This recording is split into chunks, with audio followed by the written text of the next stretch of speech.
not just call. So this is webinar. Can you hear me?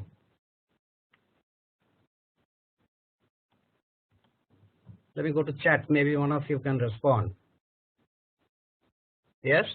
Okay, fair enough. So a couple of things before I even introduce myself. 3-4 things I just wanted to quickly tell. The first thing is that now, am I audible? Clearly audible?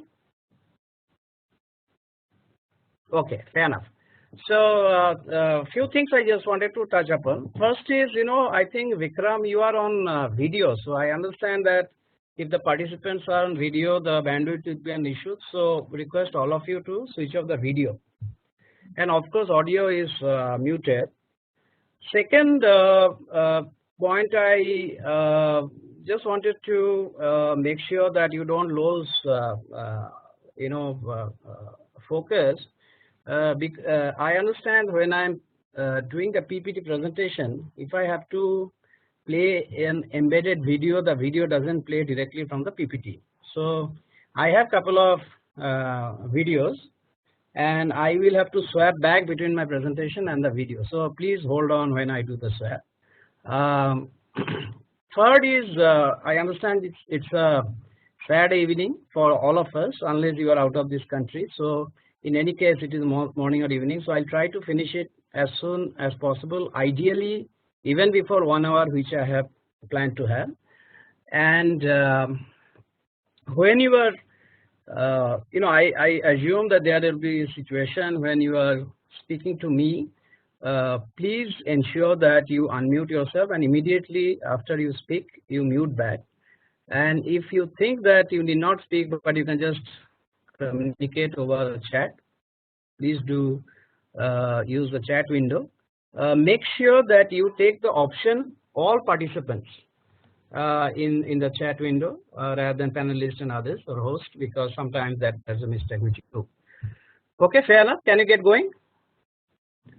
Okay, so you might have seen the email, but nevertheless, I am Dipankar Krishnabish. I did my PhD from Bangalore, 94-96, multiple organizations.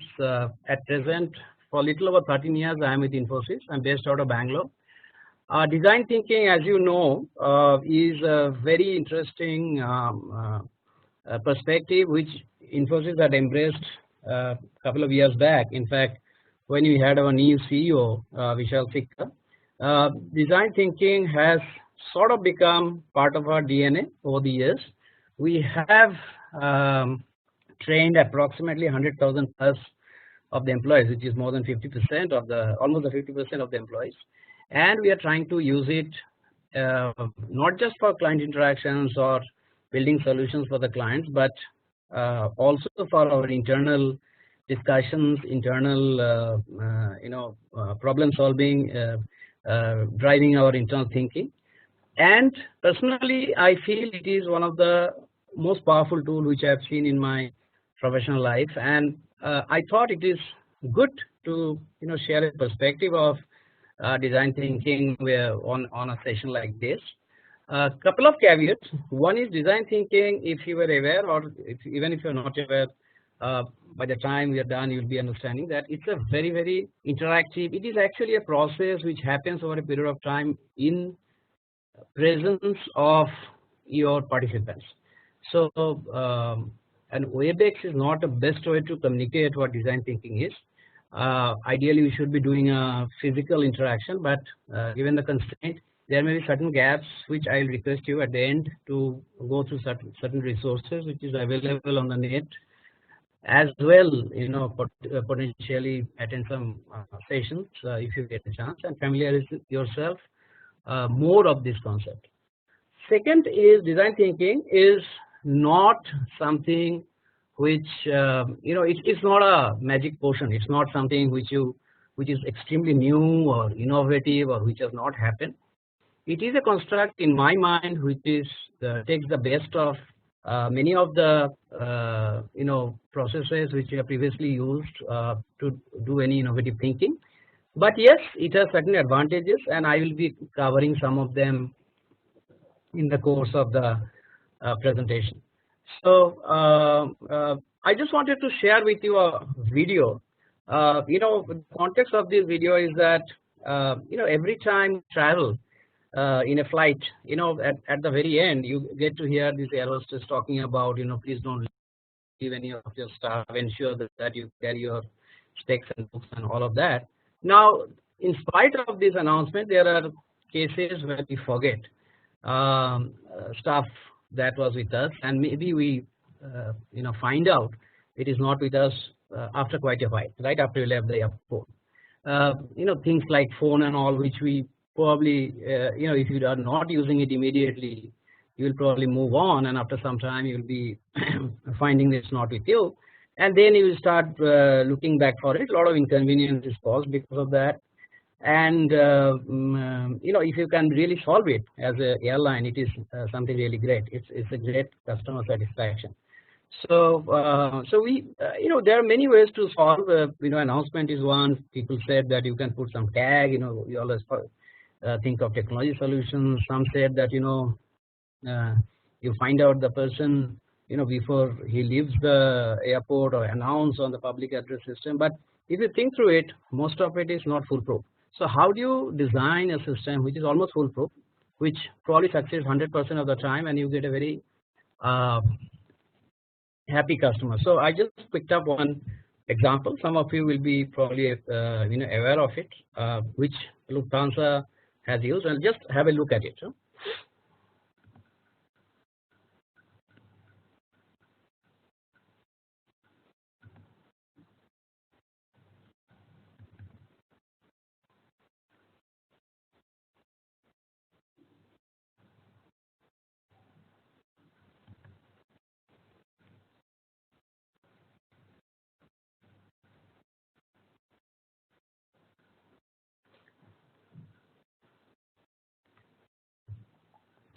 Has any of you, while we are there in the chat window, can you just respond? Or any of you? Okay, let's get going. We'll come back to this. Ja, super. Persoonlijk vind ik hem gewoon een aanwinst voor het bedrijf. En hij kan ook echt iets wat niemand anders kan. Het primaire doel is om gevonden voorwerpen zo snel mogelijk terug te brengen naar de eigenaar. We houden daarvoor social media in de gaten en de crew die na elke vlucht het vliegtuig checkt. Ik vind het ook wel heel erg leuk dat we natuurlijk een beetje hulp daarbij krijgen.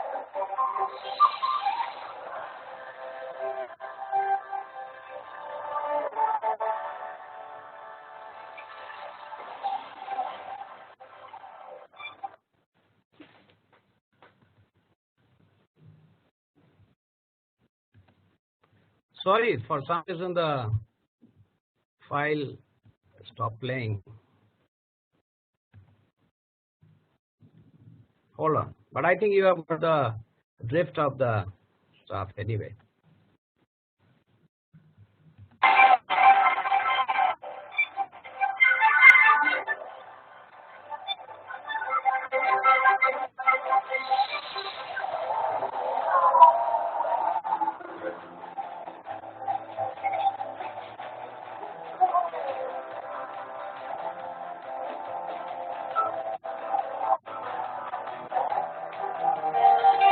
Op spierkracht, uithoudingsvermogen en ja, socialiseren. Ja, en als je die reacties ziet, dan is dat eigenlijk wel heel mooi.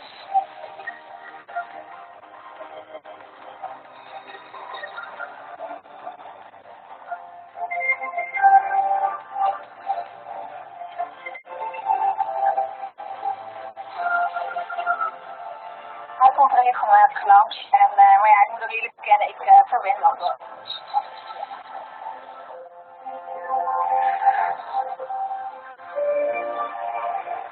Mind step. Mind step.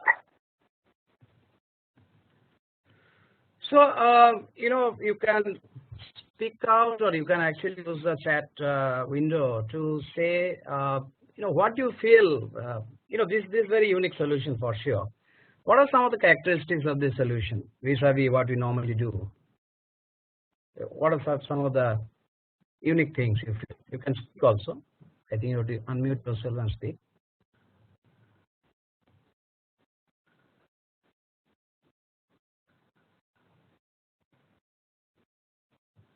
Any comments on the chat window?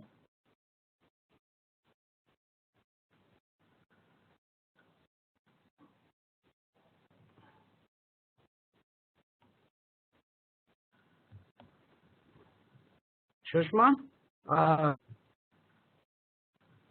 Yes, sir. Are you there? Yes, sir. Yeah, I'm here. I didn't see any response.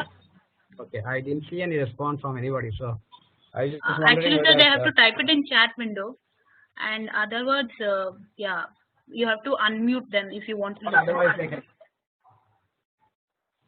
I have to unmute. Okay, so they have to raise their hand, right?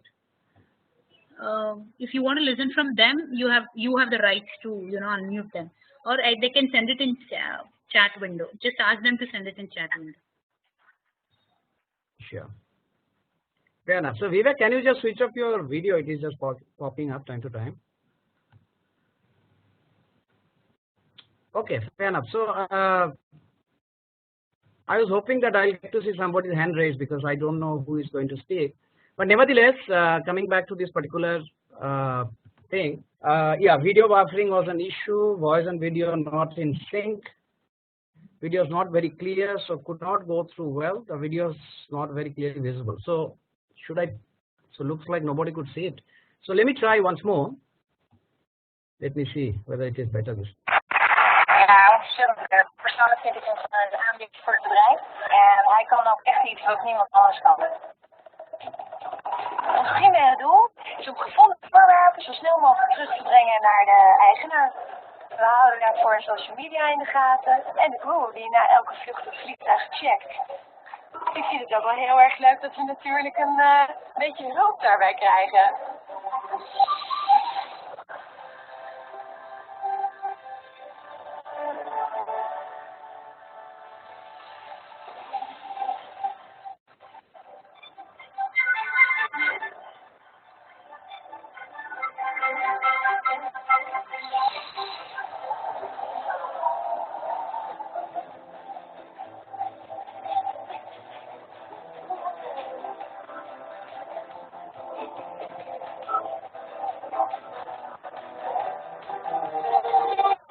Spierkracht, uithoudingsvermogen en ja, socialiseren.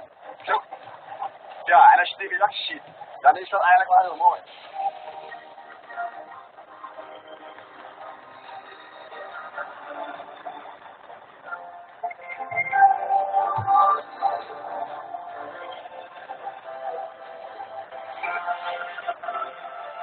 Hij komt regelmatig langs en maar ja, ik moet er eerlijk bekennen, ik verwend wel door.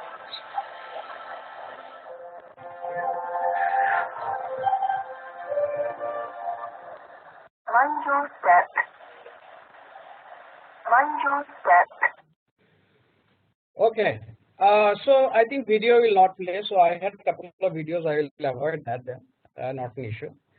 So this particular thing was, just to briefly tell you is what they did is the KLM, the Lufthansa. What they did is they, got a couple of sniffer dogs, and you can find out this video on YouTube, and train them. So the moment, yeah, you can always see that. And moment, the folks are disembarking or getting off the flight, they were letting these dogs into, they were, checking whether somebody has left anything. And if any personal item has been left, they were giving this dog to sniff it and getting her back into the terminal. And this dog was, obviously, this flight comes to a particular belt and stuff like that. So, the dog was able to find out the people, dog is able to find out the person who has left the stuff in the flight. So even before the person is out of the airport, you are able to hand over back the personal goods, and just think about the, the feeling of satisfaction which you will have if you get, apart from the fact it's a very nice dog and it's very cute and stuff like that, you will really be so happy because you have not even realized that you have lost something which is very critical to you, right? And this is very simple. very low cost, right? There is a technically, it's not a technological solution like putting a tag or whatever. It eliminates, issues like somebody changing their seats and, losing something which is not the allocated seat. So it also, avoids this issue of, making announcements which nobody probably listen when they arrive at the destination. It also sort of very quick. So even if a person is coming out of the airport and need not collect his or her luggage, you are able to do it in probably few minutes. So they are able to be traced back, if not at the bell, but by the time they are on the exit door. So why I put up this particular thing on this video is, this is one of the core concepts of design thinking. Now, I have not even introduced this concept of design thinking. See, let's break down this term of design and thinking. Thinking is something which we all aware. Design is something which was, we always understood with product design, which is a very popular term, something which is physical. You design a cell phone, you design a computer. Apple's story is legendary, but increasingly people, increasingly the realization has come across the industry that design is something which is very fundamental to every aspect of our life, right? So today, if you have to design a service, it is while you have probably designed a very good product which is writing on the top of the service, for example, a phone. But you need to also make sure that the experience of the person who is buying the phone or getting acclimatized with the phone or getting a hand holding on the phone is really very good. And the people have also started understanding that the point of transaction is just one of the many things which happens when a person gets involved in a business decision or business interaction, right? For example, today if I am buying, for example, a product which is offered by a bank, right? Suppose the insurance product. It is not just sitting across the insurance agent and understanding the product, but it starts with the the realization that I need an insurance, and then you really get into this understanding of what is the level of insurance cover I need, what are the features I should be needing. Then we get into understanding what are the companies offering it, what are the options, what are the products, what are the features. Then we understand the payout, the benefits, and then there is a whole host of process even after we buy the insurance product, right? So the entire journey, and this is another term which will be coming, that this entire journey, which is increasingly we are calling as a customer journey or a consumer journey, is something we need to be focused on, which we need to make it very positive feeling, and which need to be designed very well, right? So now designing has come into every aspect, interpersonal relationships, interaction between countries, service design, of course I talked about, product design, anything and everything which you have today, there is an element of design, the importance has come. So this concept, which is design thinking, which essentially came from this IDEO, which is one of the premier design organizations based out of Europe, was actually, they started using it, couple of decades back, and then they took this framework to Stanford. How do you spell it? Design thinking. You are talking of that? Oh, IDEO. Okay, sorry. IDEO. Okay, I have some of these references in my last slide. So yeah, so and then it was taken up by this design studio of MIT, Stanford, and primarily it has been popularized across the world by the Stanford D School, the design school. Okay, so this so I took another example. I quickly ran two examples. How people have resolved complex challenges using design thinking. And see, for example, there is this very and again you can check it out on the net. It is a very known case study that the bunch of students from Stanford University or one of the US universities, I think MIT, sorry, came to Nepal. And one of the problem statement they had is that the incubators, which is a machine which you are seeing in, on your screen, is something which you use to keep a newborn baby immediately after their birth, to ensure that they have a good ambient temperature for 24 to 48 hours, because they have to get acclimatized to the outside environment. Now these machines are anything between $15,000 $20,000 each. And when they went to Nepal, they found that that one is that there is a dearth of machine compared to the number of childbirth, but even the machines which are there in hospital, nobody is using, because of reasons like people are far off from the hospital, or the terrain of Nepal is so difficult that it is very dangerous to transport a lady who is on the way to family way, or people want to be with their close family members when they are giving birth, or some societal concerns, or the tradition of some local dai giving birth, or the whole financial constraint of traveling to a hospital and facing the uncertainty what will happen out of it, right? So the normal circumstances, we'll all try to solve this by saying, when I have done the design thinking classes, and you ask, normally people will say that let's make a miniature form, let's strip down form, let's make sub centers close to them, or let's make it mobile, which is a very typical answer, that is, put it on a ambulance and let's give the service wherever required. But think about the logistical challenge, as well as the challenge of predicting who is going to have baby when and how to give the service and all of that. So these students fundamentally flip the problem and say, forget I have a incubator and how to strip it down to make it available to others, but rather than let's look at it the other way, that what are the requirements. So the requirement is, there is a lady who is going to give birth. She wants to the baby has to be given ambient temperature for some time in a very, very clean environment, and so that there is no contamination or whatever happens, and ideally it should happen at the home, and the solution should be low cost, right? So they developed this product, which is now productized out of India, and this is the product, which is now I think costs around 700 rupees instead of the $20,000, which is significant fall. This baby, you can see, this is actually a plastic sort of wrap through which you can see the baby. This is you can dip it in hot water, and it will gain the temperature. Temperature remains there for I think around 10 hours or so.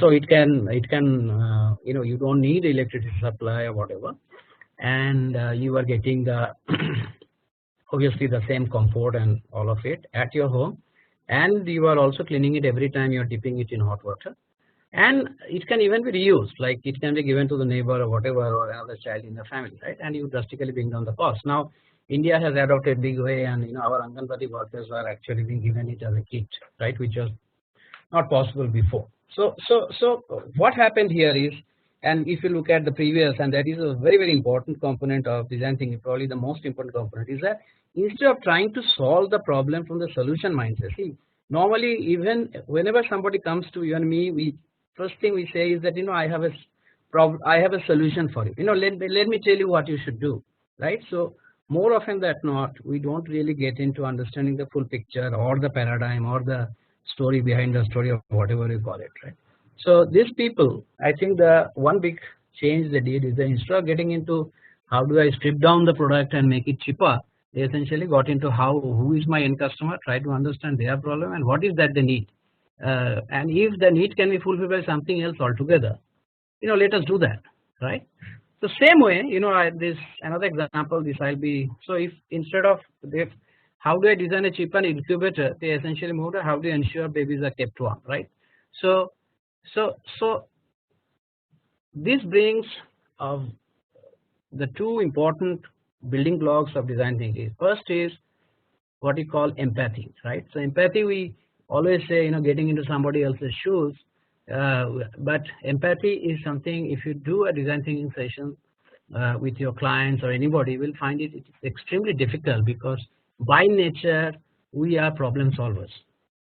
By nature we are not people who are ready to understand others' problem in detail, right?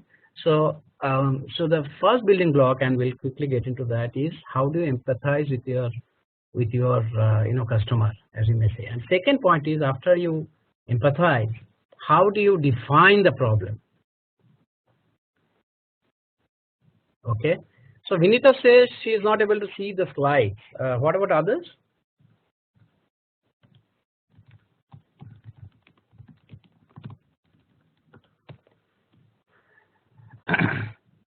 But anyway, I think the slide deck I can share with you. There is nothing much in the slide deck. Don't worry. I'm anyway speaking more this hardly few words. Okay. And the second point, which will come back to it, is that how do you define the problem? Because we always hear these points, right? That the solution, 90% of the solution is in definition of the problem. So take the case here.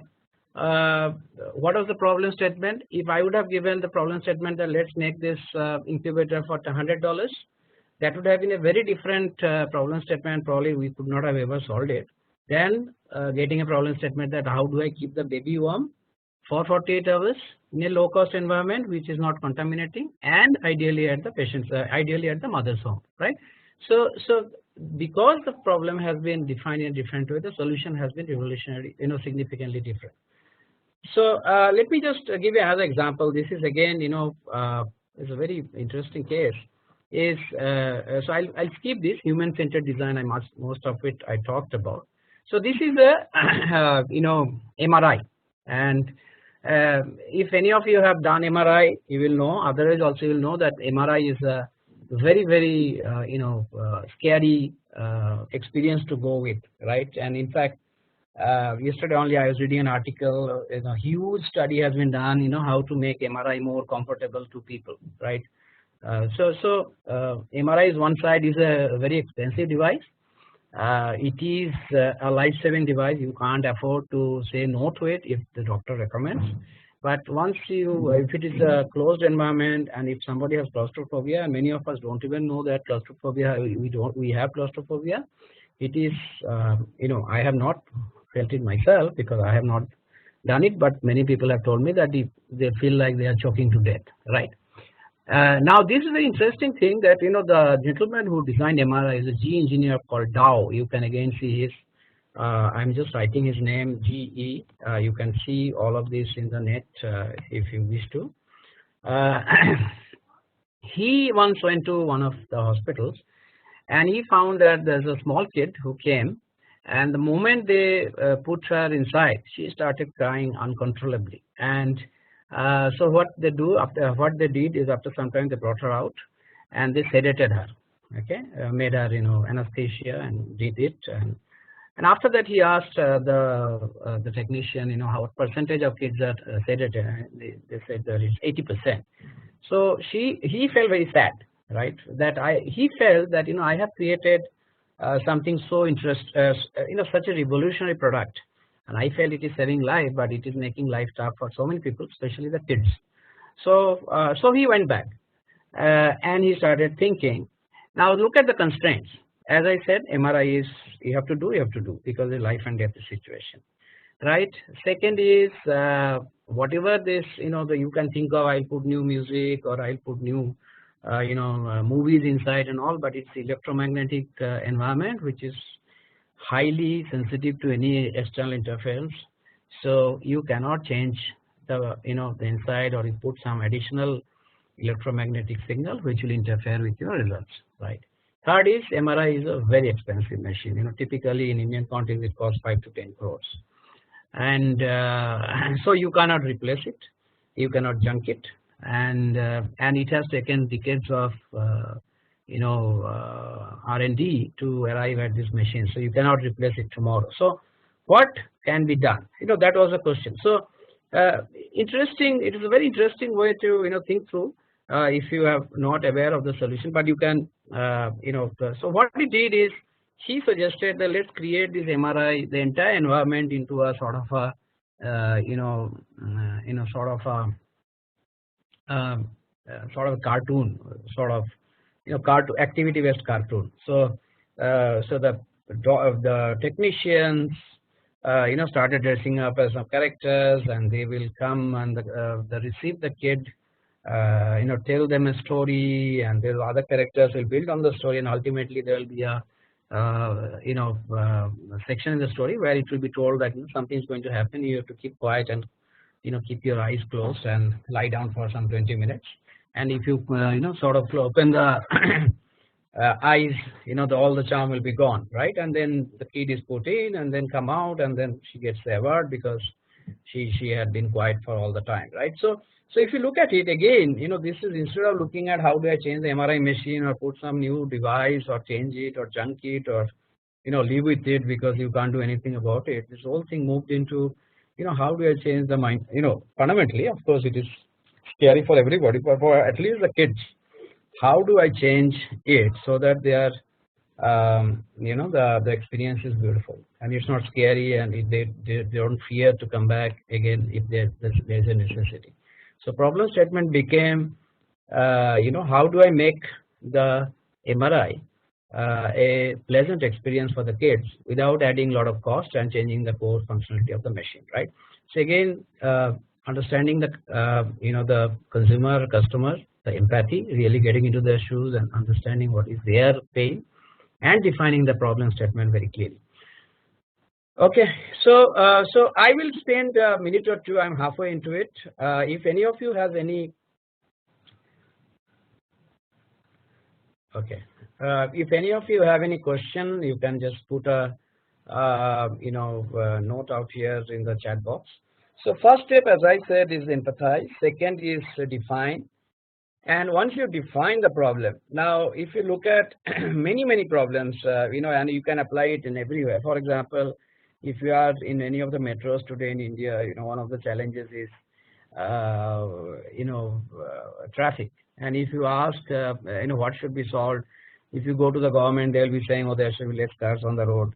If you go to the municipality, they say that there should be more roads. If you go to the individual, they say that we should have flexible working hours. If you go to neighborhood, they say that make it one way, right? So but many times all these are done, but problem doesn't get resolved because what we don't really do is what is the real really getting into what is that we are trying to solve, right? So end of the day, we are trying to solve a problem of somebody traveling from A to B at the lowest possible time.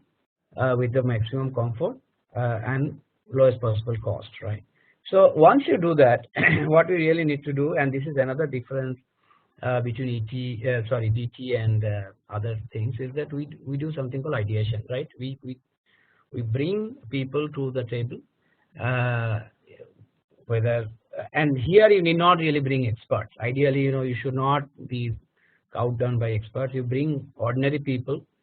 People who don't have understanding of the problem we are going to solve, and let ideas flow, which is unconstrained ideas. So at this point of time, we will not be looking into what is the resource situation, right? So if you look at in all of us who work in organizations, right, the first thing if anybody says anything, we say we don't have resource, we don't have people, we don't have space, we don't have money, right? So this ideation is fundamentally game changing because we say that no idea is a bad idea. So there are certain rule books, and if you, I'll share another video towards the end, which is this IDEO own video from American ABC has done a 10-minute program on them. So it talks of things like we understand the challenge first, talking to the end users who are the experts or domain guys, if you may say. Second is we sit in a table, people build their ideas, there is no hierarchy, everybody is respected, every idea is good. Idea is not to cut others' ideas but build on ideas, right? And typically in a DT session we say that you should be generating say 100 ideas, right? So the numbers we can be 100 or 50, but the reason to give a high number is that people in the just to have this 100 ideas, they will be writing, they will be more creative, and they will not be taking up things which they otherwise feel it is very stupid, right? So that's the core thing. Obviously, in the later phase when you do this prototype and testing, we'll be using the the constraints which are real life. So I have not really covered it here, but maybe I can put a slide if I don't know whether IMB circulate back the slide to the team, whoever is participating. But anyway, you can connect me directly. There is a framework which is used called DFV, D, F, and V. D, F, and V. So this is desirability, feasibility, and viability. So desirability is, of course, whether you really want to do it. Feasibility is, can you really get it done? Assuming that don't talk of the the constraint, means is it possible? So in the feasibility is that I want to build something which can go to Mars, right? So this Elon Musk program is a good example. We want to go to Mars at some time. A lot of people want to go. Desirability is there. Is it feasible? Yes. We have got the rockets. Yes, it has to be developed. We have got the protective cover. We have got the manufacturing ability. So yes, it is also feasible. Then viability is that where you put the numbers, right? You really take the economic cost of what you are trying to do and see that the benefits out over is more than the cost or less than the cost. So we ultimately apply when you do the prototyping and testing the DFV framework to put in the constraints. But in the ideation phase we don't do that, because if everybody starts thinking that there is no money or there is a constraint, then the best of ideas may never come, and we will only continue to have the ideas which are already there, which is nothing new, right? Prototype is something which we actually physically do. I'll show you some photographs. After the ideas come in, we do idea rating, find out 1 or 2 ideas which we really feel can make a difference, and make a physical prototype of that using the stuff which is available right there. And I will just explain why it is stuff available right there, and why we don't do it full scale prototype using the normal way of using more resource and the real stuff, and then trying to validate it with the customers. And we do testing, and in the whole process of empathizing, definition, ideation, prototype, and testing is usually done in a period of 4 to 5 hours. It's not something which goes on for 90 days or 6 months. It is done at best in a day's time. Usually in a 2 days situation, we do 2 of the 2 of the loop completed, because if you drag on and say, okay, I'll build a prototype later on and then I will take back to the testing, and then your feedback will come back, and by the time you may not have the team to either the team may not be there, or you may have lost the context, right? So that is what it is. I again am missing a very interesting video.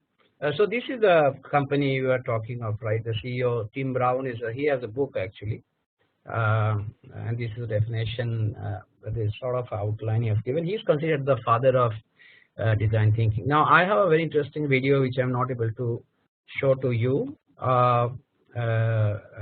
but so empathy I talked about. So okay, so this is the empathy part I talked about, that trying to get into other shoes. I talked about the journey map, where you essentially map the entire experience of the individual, starting from the time they thought of buying something or doing something or interacting with somebody, all the way to after the transaction happens, all the way to the downstream, and try to create something called a journey map. Again, a journey map is a word which is an important word. If you have not used it or not been familiar with it, you can go onto the net and check for it. It's a very used construct nowadays for everything and anything. For example, your employees are joining, and first day experience is the best experience or the worst experience. How do you make it better, right? So essentially people are saying, okay, from the time that person is coming to the office on day 1, the person is getting up, so they should have the clear understanding of where to go, when to go. They should have the appointment letter copy with them, all the way to what transport, which get to report, how they are received, how they are guided to the building to go, how they are, what is the daily plan, where will they eat food. That entire journey of the individual, and we did it for our company Infosys, is to be mapped for day one, because if a person is a vegetarian and he struggles all day for getting, vegetarian food, he might essentially, he or she might just lose hope for the company itself. So so now it is just one example. You can do it in your daily life itself, including, with your family members, and see, how you can improve some of the things or some of the interactions which you feel today is not really good, right? So so I wanted to just show you one video which is not playing, but this is, you can pick up. This is Andre Agassi's very interesting stuff about, he lost 3 of his first matches with Boris Becker, and then out of the next 11 he won 9. And one of the things which he found out, after essentially observing hours of videos of Boris Becker, is that whenever Boris Becker has a the tongue movement of Boris, he sticks out his tongue just before doing a service, and based on whether it's the right side or left side, he does it on the line, or on the away from the player or near the player, right, or opponent. And that's how he figured out, and he essentially ensured that he doesn't give away back to Boris Becker by reading it and reacting to it only in certain circumstances, not for every service. And when he told this to Boris Becker, when he retired, Boris Becker fundamentally was totally surprised. Now there is a question: do you have to go back to the empathize phase? Yes, you may have to go back. Because you might find the testing which you'll do, and we'll cover it. We'll do the prototype and we'll be showing it to the customer then and there. And if the customer feedback is that it has not fulfilled their requirement, you have to go to empathy session again, because you might not have fully understood the requirement of the customer. And yes, normally you will have to do multiple iterations. Because at least the complex problems doesn't get solved just by one interaction.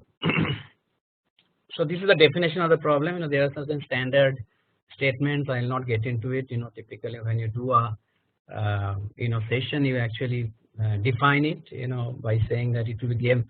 We are amazed to realize that fundamentally we are defining one ideal statement which defines the core issue, right? So there may be 100 things of traffic issue, including roads are clogged, or other drivers are arrogant and there are a lot of honking, but core issue that we are amazed to realize that Dipankar is every day struggling to reach his office in time and taking 1 hour to go, and it will be game changing if he can reach in, say, less than 30 minutes, right? So this is how is a construct, and how might we? This is the first stage of ideation which he talked about. So ideation is typically done.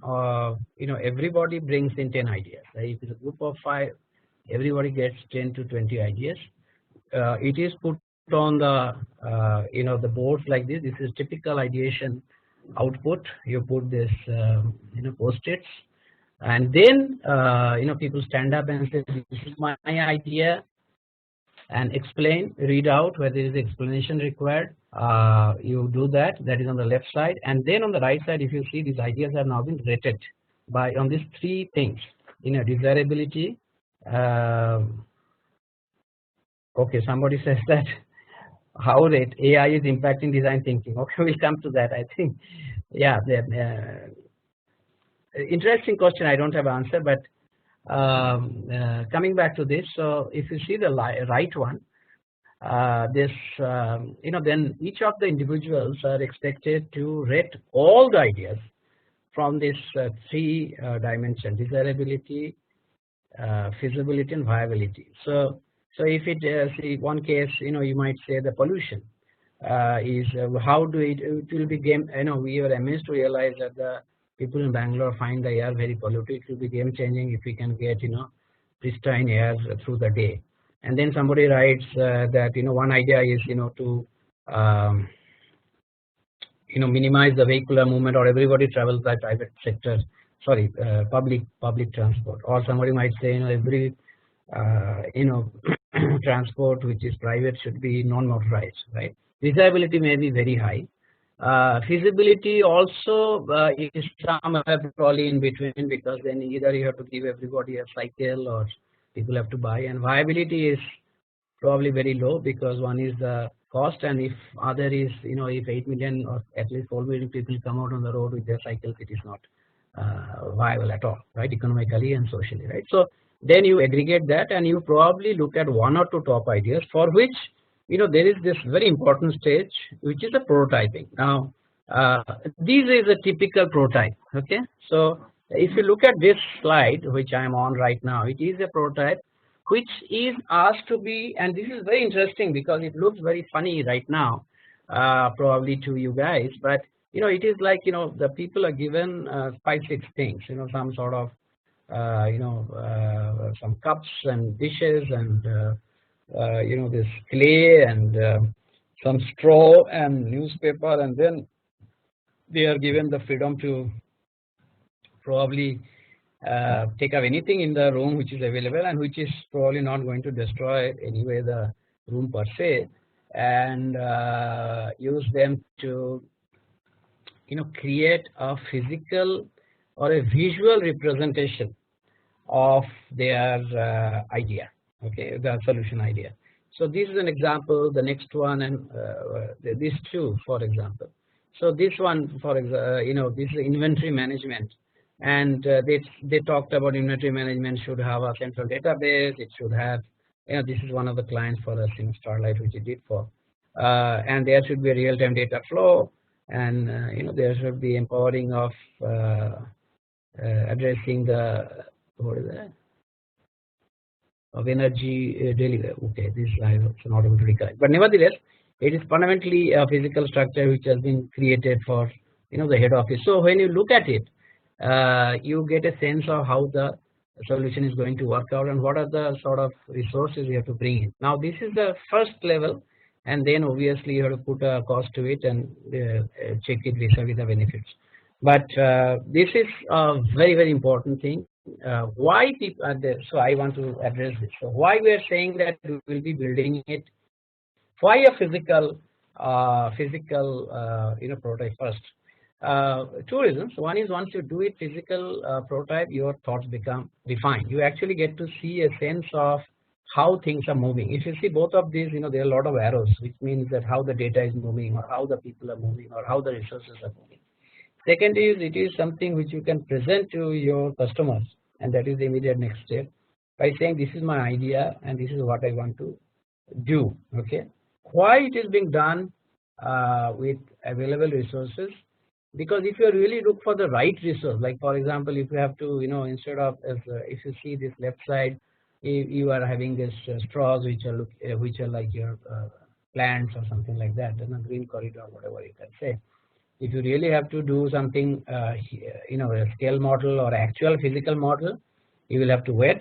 It will become costly, and more often than not, when people do a pilot by spending money, they become very attached to the pilot. So most organizations, you will find things which are not working also are going on because somebody has invested time and money and they want to make it happen at any cost. So if you do it quickly and if you do it with available resource, you will not be attached, and if you have to change it, you can change it immediately, right? So it is building a philosophy of ability to change if it is not working.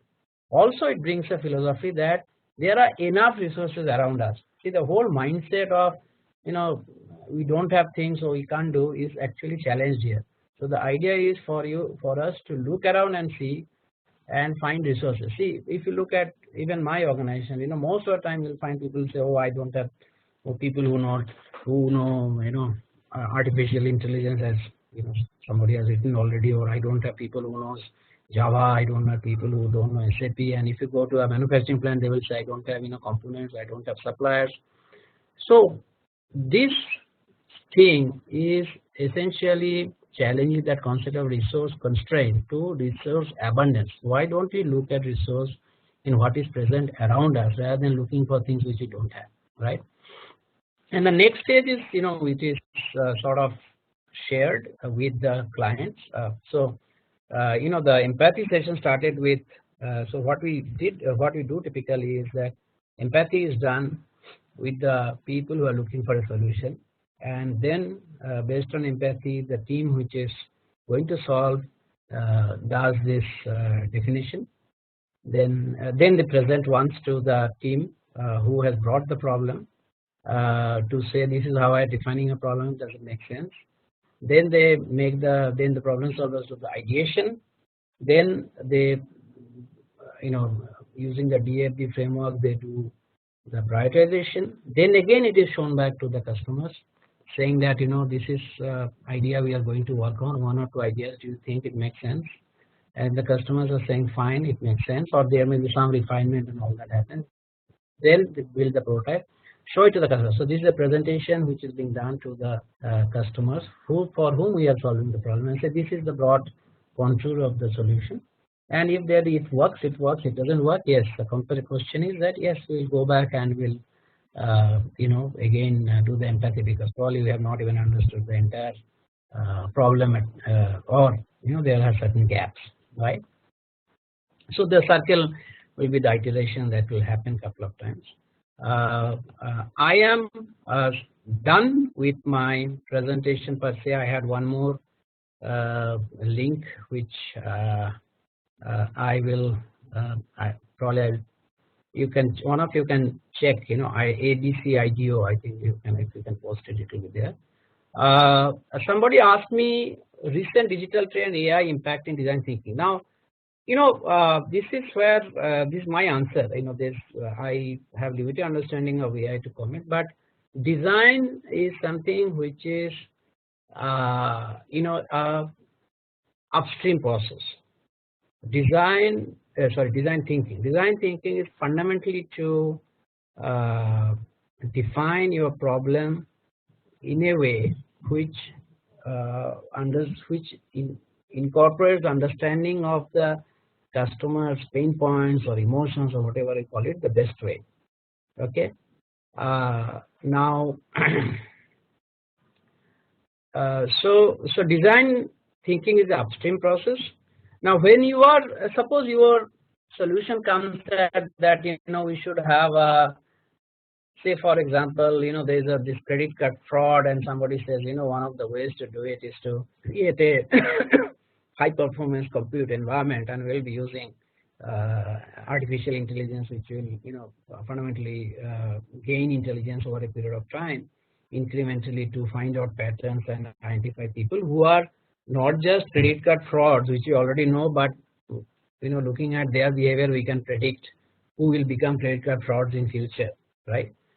Now, when that comes and you say I will use the artificial intelligence, then you have to really look at it, desirability, feasibility, and viability. So obviously, desirability nobody will question. If you tell any bank that boss, I'll find out whoever is your potential threats, they'll be happy.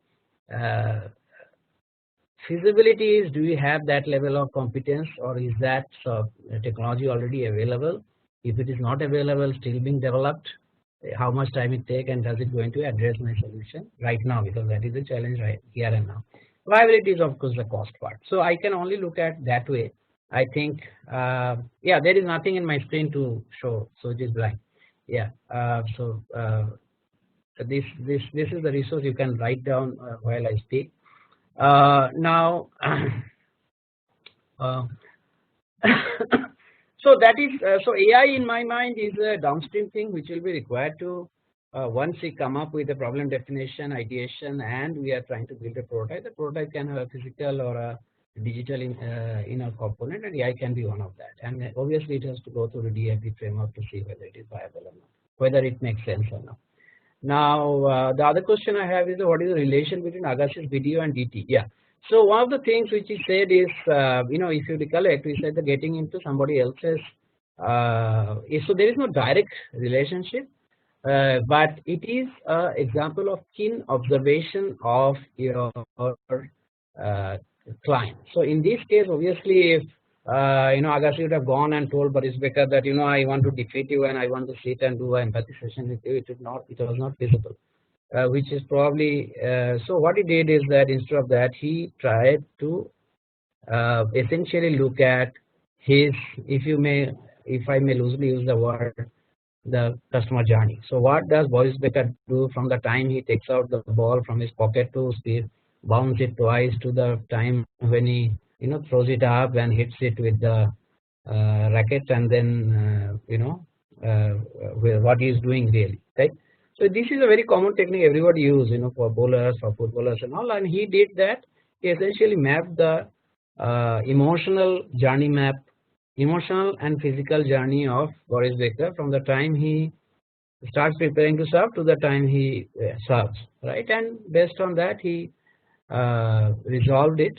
So I have taken it as an example of acute observation. So many times, when you try, like there is a story of Akio Morita, right? He was asked that, how did you come up with Walkman much before these Apple products? Walkman was a wonder product. He said that, if I would have asked people what do they want, they would have never been able to tell they need Walkman. So I actually understood the need by observing people's discomfort, right? People are standing in corners of the road or whatever and listening to music, but they are not able to carry music with them.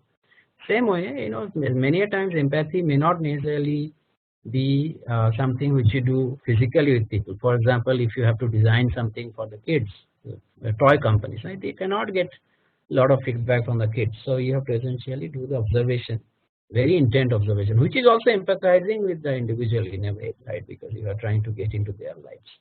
So that is the connect with the empathy and my video example. Anybody could find the video of this thing, IDEO design thinking ABC, or otherwise I'll give ABC. Hold on, yeah, this is what it is.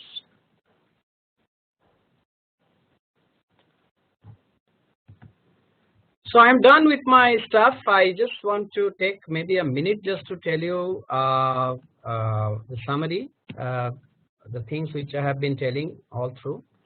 First thing is design thinking is a construct. It is not a theory. Okay. Second is design thinking is something which is not new. It is a new approach of things which we are already doing. See, we have always been empathizing, but many a times instead of empathy, we are getting into this sympathy, if not apathy, because we at times try to solve even before the problem is clearly defined. Design thinking is,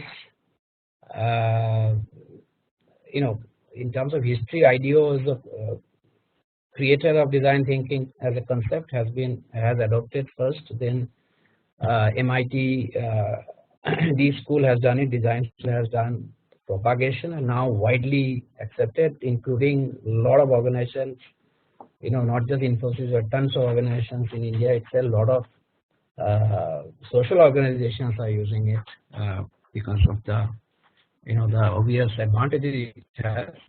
Three or four unique difference. One is try to spend a lot of time in understanding the challenge of the person for which you are trying to solve the issue. Second is idea. No idea is bad idea. Nobody is good or bad. Everybody is equal when you are ideating. Build on ideas. Don't cut ideas. Don't trivialize. Don't get constrained. Third is quickly do the prototype with available resource to generate the concept that resources are always available around us. We can do much better if we take a positive mindset rather than looking at what is not there, but rather what is available. Run it with your clients at every stage. Do it quickly. And if it doesn't work, come back to ideation. So you achieve this whole cycle very quickly, very fast, low cost, and obviously you are building your client also as a partner in the process. So these are 4-5 things I think which is unique about it. And there are tons of resources on the website. There is a 90-minute video, I think even Stanford D school has done also on design thinking.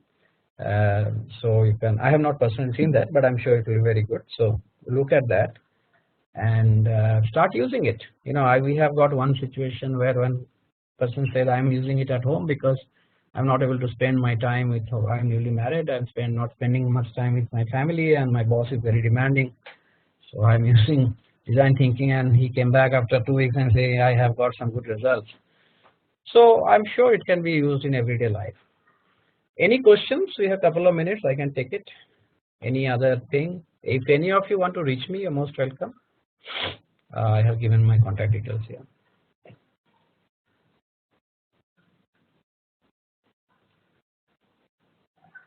Sorry, the videos didn't work out, so you please see them. That you don't miss. So I think all of them has been given. Just have a look, and especially the last one on IDO. UI design for applications. Of course, it is. It is. UI design. The first step is to understand your customer requirements. It is very intrinsic to that. In fact, one of the areas where it will be used, and which we have used also. I personally have used for one of the clients in India. Is a very large client for us. Is UI. Because fantastic actually, UI is nothing but, so typically if for the benefit, typically people move their eyes 10,000 times for an 8-hour work shift, and UI good UI design can actually bring it down to few thousand movements, which means you will be more productive, more attentive, and you can focus better, output will be better. And the first step is to understanding the challenge, right, for our customer's challenge, which is empathy. The existing portfolio products invested in inertia on grounds of design thinking, inertia for grounds of inertia. Yes, it can be. I think the more than the products, today what are the products are there, if they are successful in the market, they are probably solving the problems of the customers. If it is a failure and it is being dragged on, whether it is in pilot stage or launched and it is not scaling up, I think it is because people have invested enough of their mental and physical and intellectual as well as monetary resources there, and they just want to hang on. So one good way of avoiding that is to revisit, maybe use a DT session, take your customers together. DT we have done for a client who brought in their client, and together they actually develop something which now they have filed for IP. So it is so powerful. So do it with your customers, and since you are doing it with your customer, there is no mental, you are not constrained by the fact that my idea is inferior or superior to you. And if you feel it doesn't work, you junk it then and there, move on. Sometimes ideas can not be physically prototyped, which other ways, this is something which I also felt before I started DT. Now I have done personally no less than 20-25 sessions, and I found that all ideas can be sort of done. So that is where it is to be done. But think of it this way, like if you say that the idea is actually to say, for example, we probably are saying that I will be reaching to my, there have been solutions like where people say that we'll do a better communication on the internet. So you essentially, so what are the requirements? You need to have a content, you have to repurpose, you have to transmit, you have to consume, you have to have a feedback loop. So you put those in a chart. You probably put a content generation as a bunch of people sitting and doing it. You look at a physical, you put a computer center, you put a consumers to the other side. You probably draw some arrows to say that how the feedback is coming.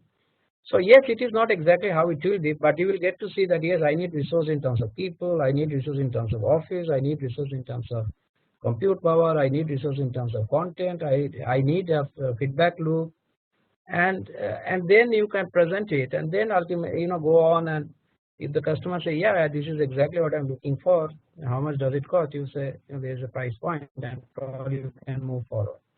Right, rather than saying I have to do it, and then you miss some content, some components like feedback loop, and you ultimately generate something which nobody is looking at. Many times, in TVs you see a lot of channels closed down because they never take the feedback. Any comments? Am I missing something? Any pointers? Okay, channel. Okay, so some of this I probably have missed. I'm so sorry. DL for ML and DL. So DT for ML and DL. I think I tried to answer that. They are actually complementary to each other. They are subsets. So I think when we are applying machine language or artificial, what is DL? I don't know here. What is the DL, by the way? But whatever you are doing downstream, I think it's a robust design thinking session. Upstream will help you. Any comments on the approach of design thinking in Rotman School of Management, University of Texas vis-a-vis Stanford? I cannot comment per se. Stanford, I was personally trained actually there because the faculty came. They are considered pioneers, but there are many other schools are offering design thinking. I think there is no fundamental difference because theory wise it's very simple. You have seen it. It's all about doing the sessions and having the having the the discipline of doing the sessions in a structured way. Usually they are very structured. There may be some difference between the schools which they are talking about, but fundamental components are same. They all drew from this idea anyway. If the problem statement is around changing people's mindsets, say being one more responsible changing within 1,000, this is the approach of design thinking. Yeah. So I think the best. I don't have any idea solution because people are constrained. Mindset of people is a very complex thing. People, they are close to certain things at times and they are open to certain things at the same time, same people. So probably the best way is to start with empathy as to why somebody is not ready to change and find out. For example, if IT industry, I can give an example that we have previously had a lot of issues of people complaining that women are not available after 6 o'clock or they are very constrained to work long hours, and we found that one of the biggest problem, which is not that we found out, the organizations appreciated the fact that more often than not they have to take care of the kids, and then we started this creche facility, direct transmission of from the creche to the mother, and the transport back and stuff like that. So you can change mindsets, I'm sure. Okay, management consulting client is regularly involved during the entire project. Is it correct to say management consultant is already using DT? Yes, of course. Yeah. It's integrated. It's an offering by itself. I am a management consultant by the way. Simple yet powerful thoughts. Design thinking. Roger Martin, Rotman School of Management, talked about process institute to heuristic algorithm. I cannot comment much of it. I'm understanding, but yes, I would say that there is no right school or wrong school or whatever. Person School, for example, which is the topmost design school in the whole world, they also offer design thinking. They have a partnership with the Axis Bank founders here in India, not Axis, Yes Bank founders. Early Yes Bank founder Anna Kapoor's family, they offer it in Mumbai. I have met them also. They are good. So there are certain changes, but as I say that it is more of discipline. It is not very easy to empathize with somebody. That much I can tell you. Start doing it. It's very difficult because we are typically all problem solvers, not listeners. Okay, I'll ask Sushma, do we have time? Because I have time, but if there are questions, I can respond.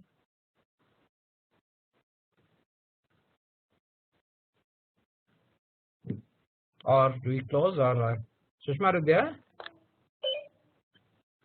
I think I have to unmute her.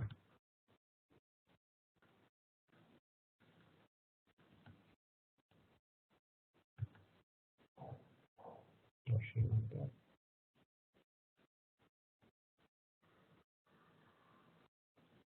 Okay. Okay, so I am pretty much done.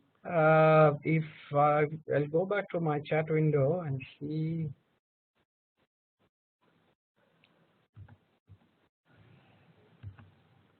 Hold on, huh?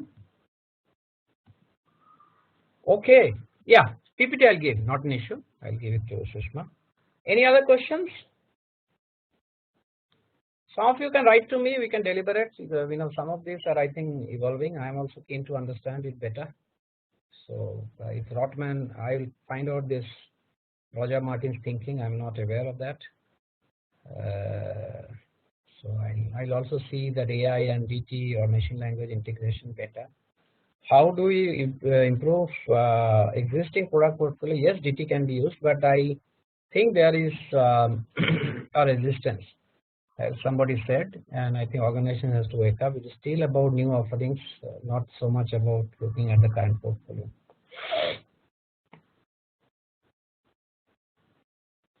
So do we close? Is Sushma there? Or let me just check with the team.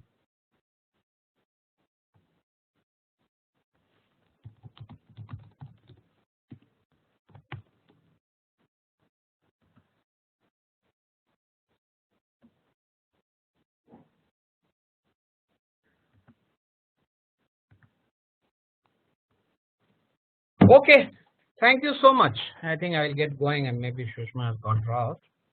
So thank you so much. Hope it was useful. I look forward to your feedback. Okay, thank you. Have a great evening and great weekend ahead. Bye.